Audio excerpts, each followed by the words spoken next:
Assalamualaikum warahmatullahi wabarakatuh. Sampurasun, Assalamualaikum sobat warahmatullahi penyiaran. Hari ini edisi spesial kita ada di kemah penyiaran di Ranca Upas, sekaligus memperingati Hari Penyiaran Nasional ke-93 tahun 2026.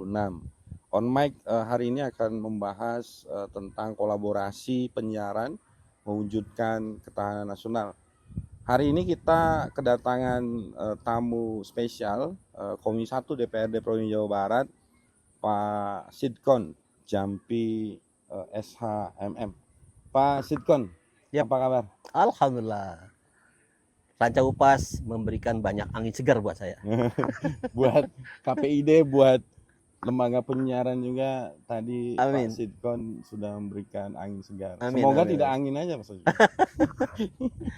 Ya itu bagian dari perjuangan kita nanti di parlemen lah, Ya. di DPRD Jawa Barat. Ya, sobat penyiaran, kalau mic sudah on, semuanya bisa dibicarakan. Nah ini Pak Sidkon, Ya. hari ini itu kan momentum Hari Penyiaran Nasional ke-93 gitu ya, dengan tema kolaborasi dalam mewujudkan ketahanan nasional gitu ya, dalam bidang penyiaran.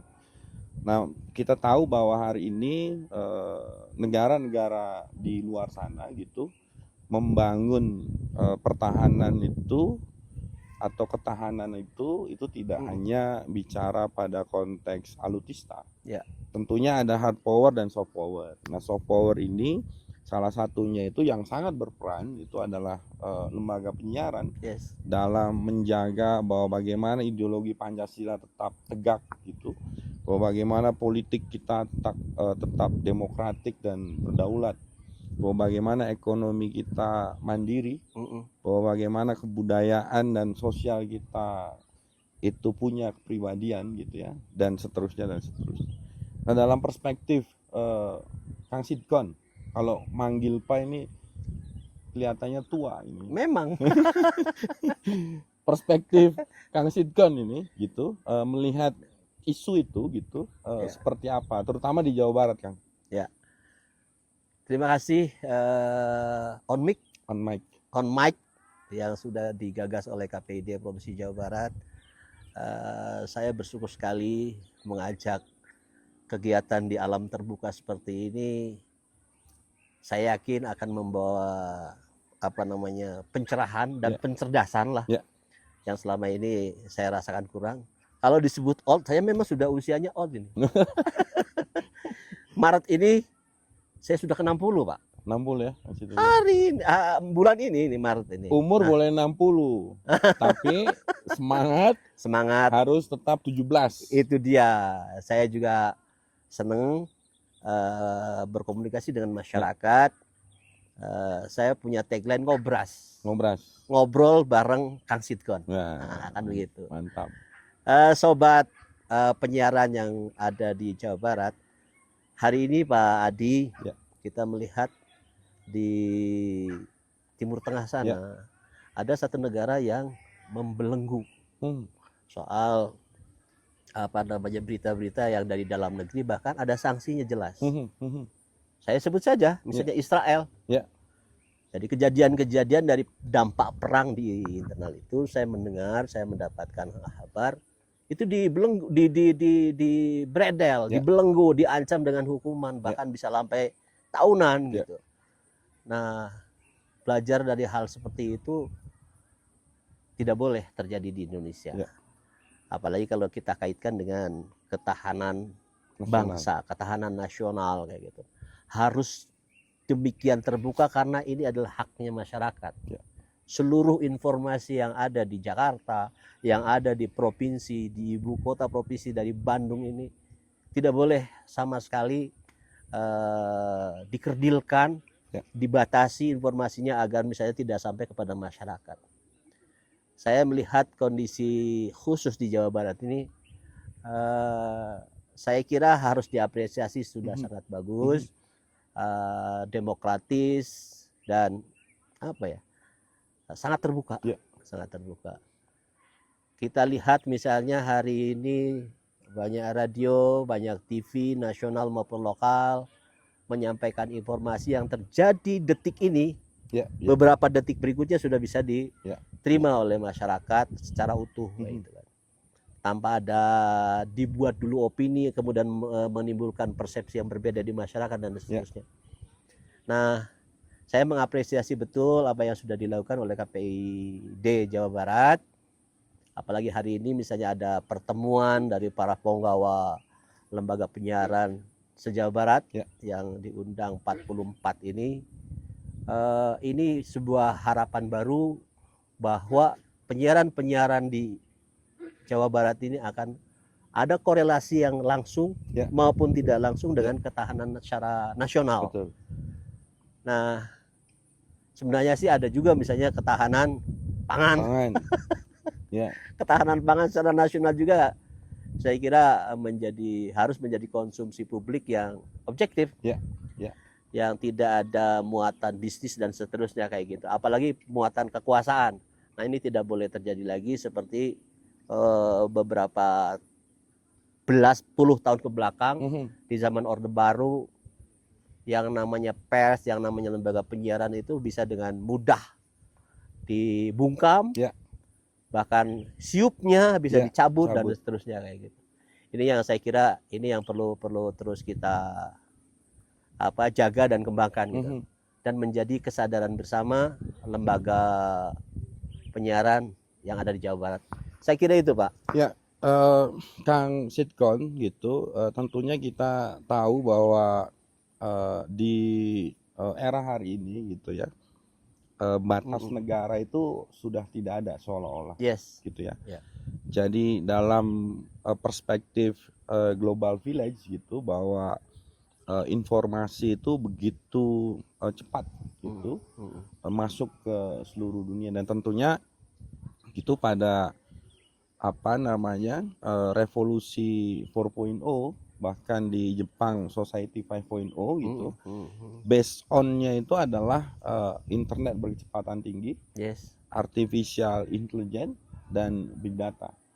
Nah, ini yang kemudian gitu ya, hari ini kenapa kemudian mengangkat ketahanan nasional, karena interpretasinya bahwa lembaga penyiaran itu mempunyai posisi sangat strategis untuk coba tadi ya, mempertahankan ideologi, politik, ekonomi, sosial, budaya, dan seterusnya di tengah kepungan infiltrasi gitu ya, negara-negara yang lain. Nah, tentunya data Lemhanas misalkan Pak Sitkon gitu ya, tahun 2025 gitu menyebutkan bahwa kurang lebih 78 negara gitu ya menggunakan media berbasis internet untuk melakukan penetrasi atau bahasa lainnya melakukan propaganda kepada negara-negara yang lain.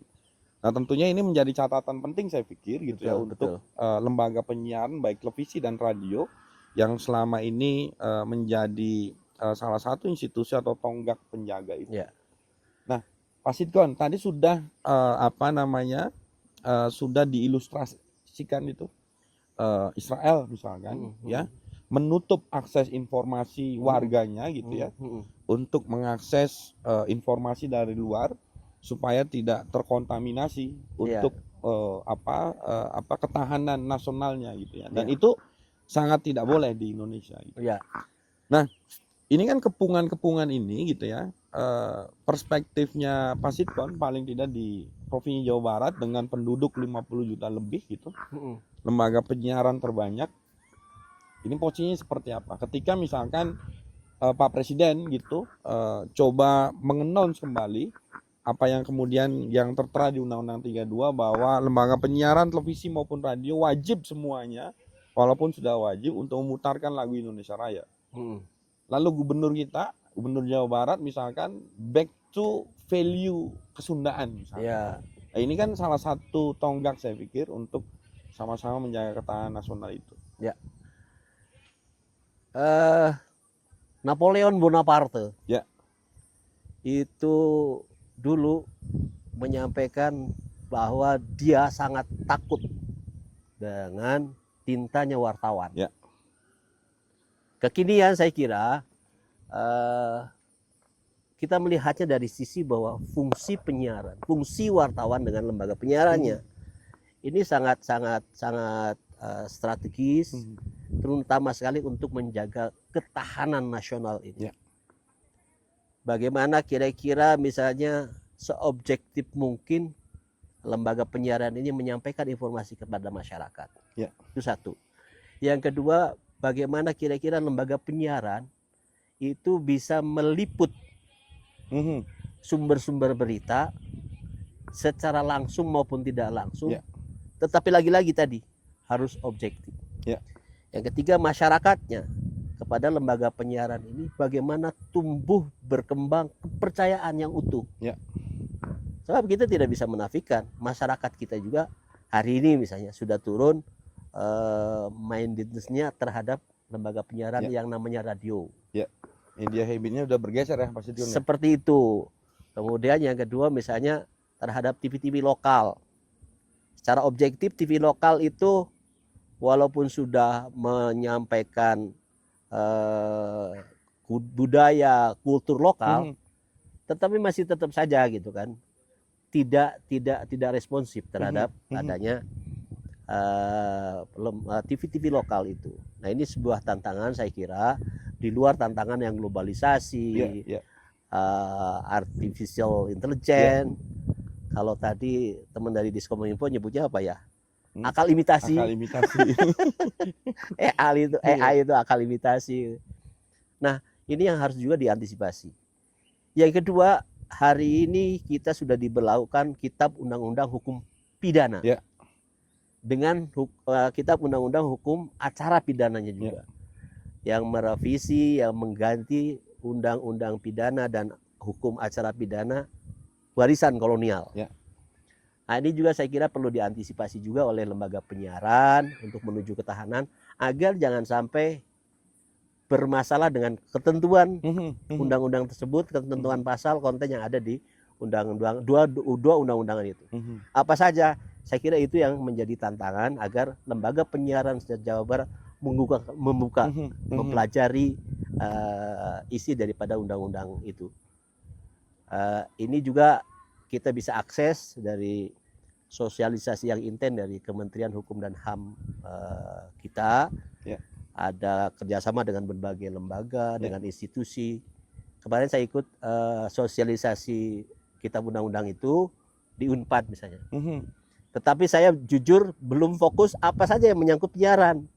Dan disampaikan oleh Wamen waktu itu Pak Edward juga tidak menyampaikan secara spesifik lembaga penyiaran, baru sebatas bagi praktisi hukum disampaikannya itu. Nah, ini saya kira kita harus lembaga penyiaran, sohib lembaga penyiaran agar kemudian memiliki semangat untuk juga mempelajari hal itu. Tentunya itu sangat penting ya, Kang Sitkon ya. Jadi saya masih ingat betul gitu ya, ketika konsepsi ekonomi politik komunikasi ya, bilang bahwa ideological state apparatus itu dikatakan orang Ciwidey namanya Louis Althusser kan situ. Jadi ideological state apparatus. Jadi bahwa ideological state apparatus itu masuknya lewat mana? Salah satunya itu adalah lewat media. Nah, KPI Jawa Barat waktu 2024 akhir itu melakukan riset nih ceritanya di Jawa Barat, Kang Sitkon gitu ya. Jadi dibagi respondennya itu pada 6 klaster. Kalau bahasanya Pak Gubernur 6 karisidenan gitu, kalau dulu kan gitu ya. Ini berat ini. Bicaranya sudah berat ini. Kalau bicaranya sama Pak Doktor ini kan berat ya. Nah, lanjut. Hasil risetnya itu Kang Sitkon gitu ya. Ini harus disampaikan nih ke sobat penyiaran gitu ya, yang menonton on mic pada hari ini. Hasil risetnya itu bahwa masyarakat Jawa Barat baik generasi X, Y, Z itu takut terhadap konten-konten yang ada di media berbasis internet. Nah, tentunya ketakutan itu karena apa? Misalkan karena konten kekerasan, pornografi, bully gitu ya. Lalu efeknya itu bukan main. Misalnya secara psikologi bahwa hari ini gitu anak-anak muda melawan ke orang tua misalkan, gitu ya, Kang Sidkon ya. Karakternya hilang dan seterusnya dan seterusnya. Nah, karena momentum Hari Penyiaran Nasional gitu ya, yang ke-93 yang membahas tentang ketahanan nasional, salah satu tugas televisi dan radio itu adalah untuk menjaga integrasi nasional, itu tumbuh kembang karakter dan seterusnya. Nah, menurut Kang Sidkon ini, ya, program-program yang ada di televisi dan radio, apakah sudah gitu sama-sama menjaga misalkan bahwa liberalisme itu jangan sampai terlalu masuk ke dalam ruang-ruang ideologi di dalam kerangka berpikir anak-anak muda misalkan, dengan nanti yang dikhawatirkan Pancasila ini akan runtuh misalkan. Politik begitu jangan sampai terlalu liberal misalkan. Ekonominya jangan terlalu kapitalistik misalkan. Sosial budayanya jangan terlalu individualistik. Nah, apakah radio dan televisi, Kang Sidkon, ini sudah dalam pantauan Kang Sidkon gitu ya sebagai komisaris DPR? Sudah on the track belum gitu? Nah, saya tertarik soal melalui Polexosbud Hankam. Nah, saya diawali kan dari ideologi. Ya. Saya belum mendapatkan satu informasi yang valid, intensitasnya itu berkelanjutan day to day-nya gitu. Soal ada di kami di parlemen, di DPRD Provinsi Jawa Barat, tiap jam 10 pagi kita berdiri di tempatnya masing-masing mendengarkan dan menyanyikan lagu Indonesia Raya. Nah, apakah ini sudah dibikin perda itu, Pak Sidkon? Sampai hari ini baru pergub yang saya tahu.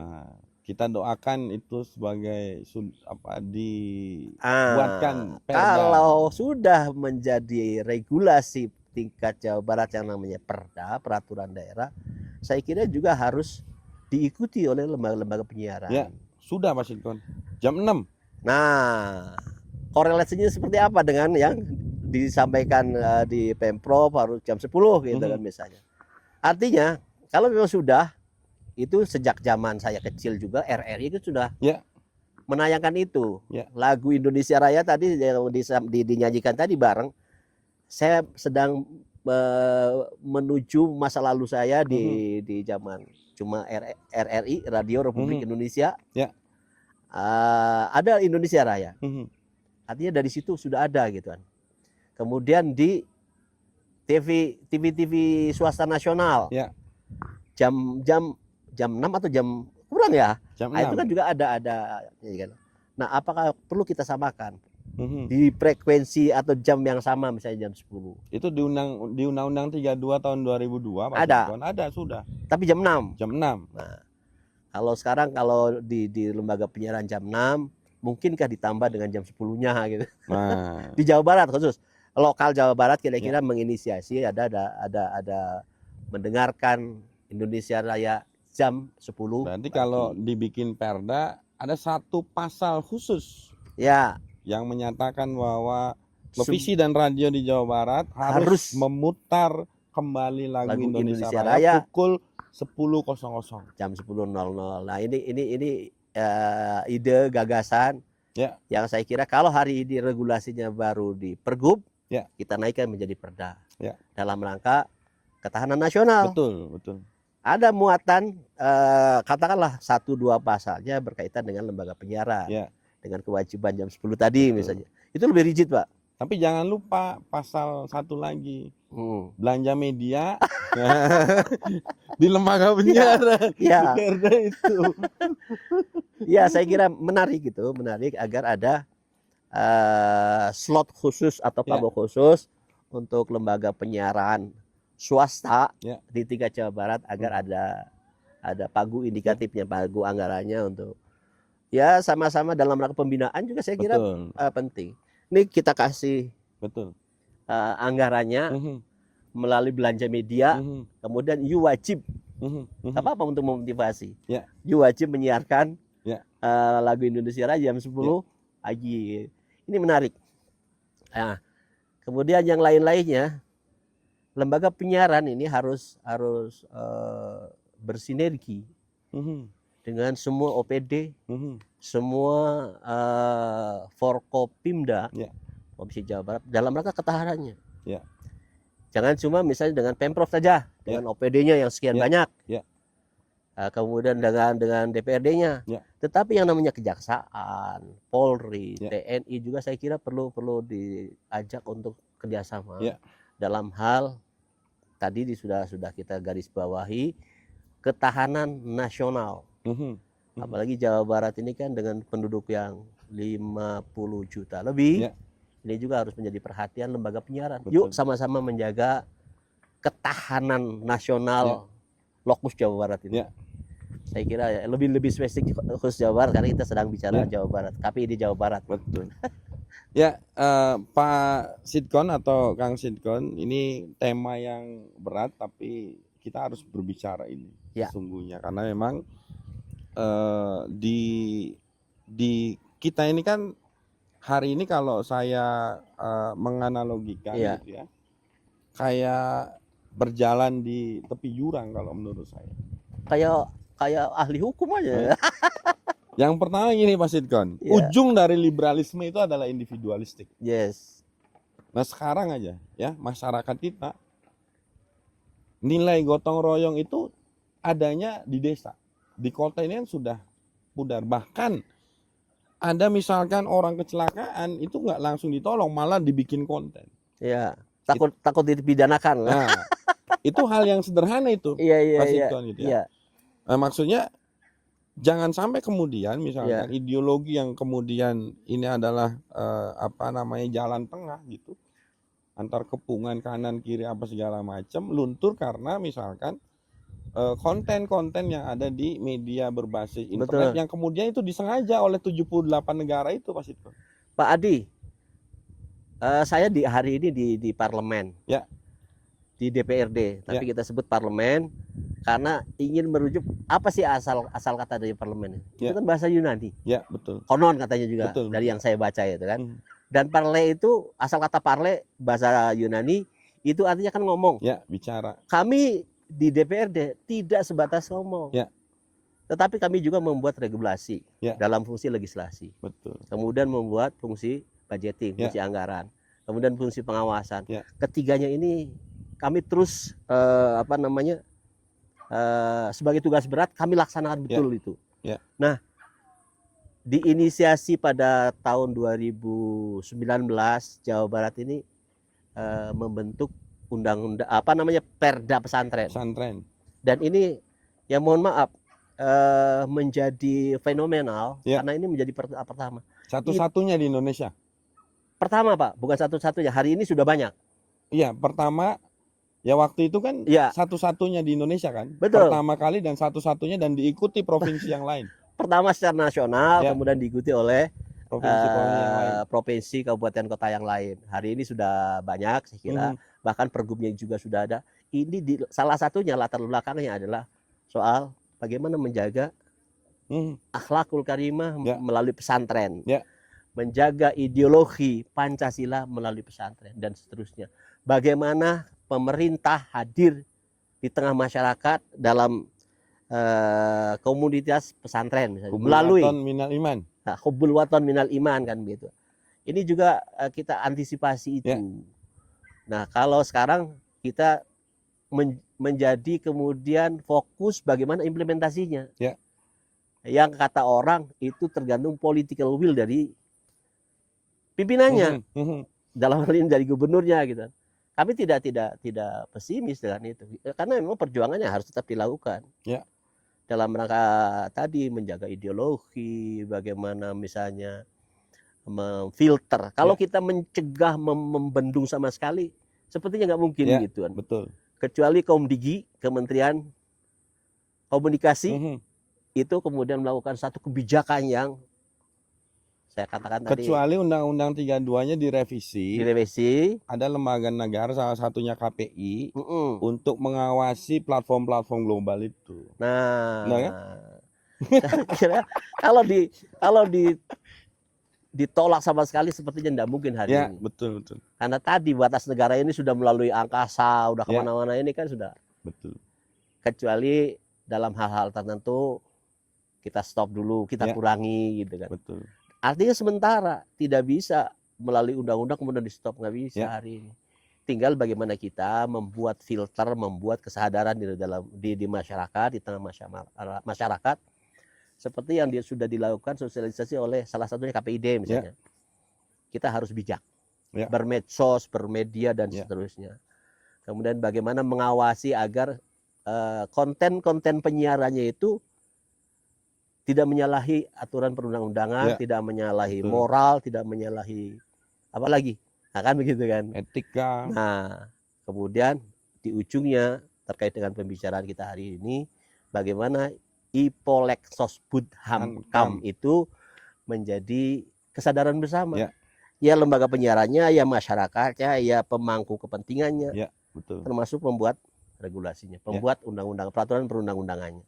Ya, tentunya kita hari ini terus membangun kolaborasi ya, Kang Sidkon gitu ya, dan tentunya saya pikir Kang Sidkon juga sepakat bahwa televisi dan radio itu salah satu institusi penjaga ketahanan nasional dengan memunculkan nilai-nilai ideologi, gimana caranya politik tidak liberal gitu ya, gimana konten lokal ya 10% itu tidak mendekonstruksi sosial budaya dan seterusnya. Ya, sobat on mic, hari ini kita diskusi sangat seru gitu berkaitan dengan kolaborasi penyiaran dalam mewujudkan ketahanan nasional. Semoga podcast hari ini bisa memberikan informasi, edukasi untuk sobat penyiaran di tengah disrupsi informasi gitu ya. Kita semua harus sama-sama mewujudkan gotong royong kolaborasi untuk menjaga ketahanan nasional kita tetap terjaga dengan value kejawabaratan dan value keindonesiaan. Terima kasih, hatur nuhun, sobat on mic ya, hari ini sangat luar biasa gitu ya. Kalau mic sudah on, maka semuanya bisa dibicarakan. Semuanya bisa dibicarakan. Hatur nuhun, Pak Sidkon, hatur nuhun. Hatur nuhun.